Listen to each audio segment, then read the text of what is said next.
Baseball hitting case study. Why this just won't work.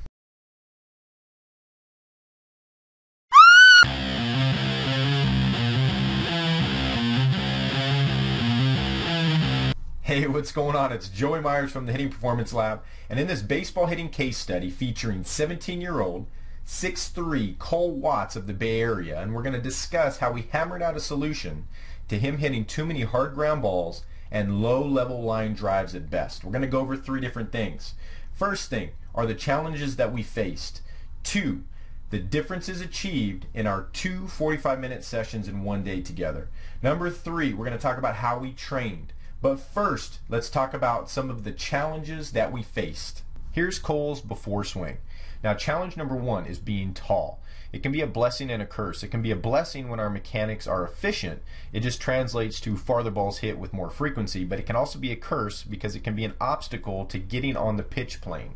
Next is forward momentum. As you can see with those long legs, he's got a very narrow base when his front foot lands in his fight position. So this puts him at a disadvantage on getting on the pitch plane, which is why his hands started to compensate and he's hitting the ball on the ground more, because the hands can't be a very consistent vehicle to getting on pitch plane. It has to be the body.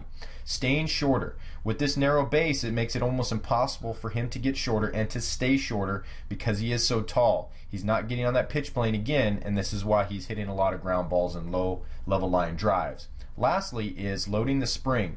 So that front shoulder and that hip almost come out at the same time. The hip moves a little bit sooner and then the shoulders follow. But we want to see a little bit more lag time between the pelvis and shoulders. Let's take a look at some of the differences that we achieved in our two 45-minute sessions together. Here's Cole's before on the left and after swings on the right. Three differences achieved. One, we gained stride distance.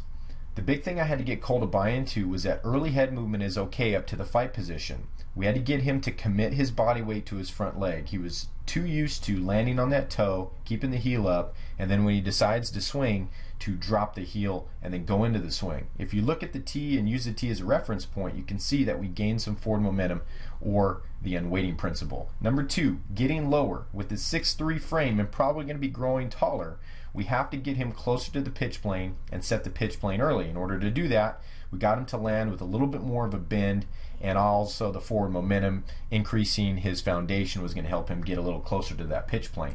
Lastly, body lag. We had to create a little bit more body lag between his pelvis and shoulders, so we had to open up that lower half, that lower leg, and get him to block his shoulders off. This was going to compress that springy tissue in the torso and increase his power. Now, let's go into how we train this.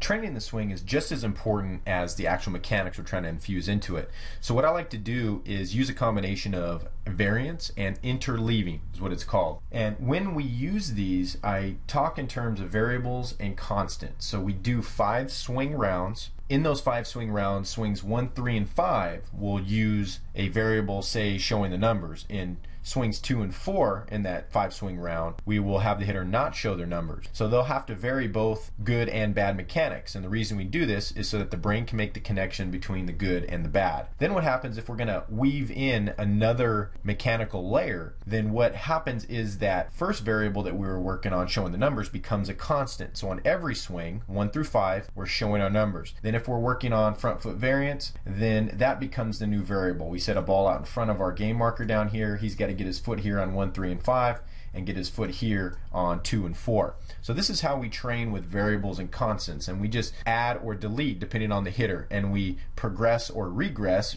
going from tee to soft toss to live depending on how the hitter does with holding their mechanics together. I hope you learned a lot from this video. Make sure to check out the blog for the full how we train strategy. Make sure we're swinging smarter by moving better.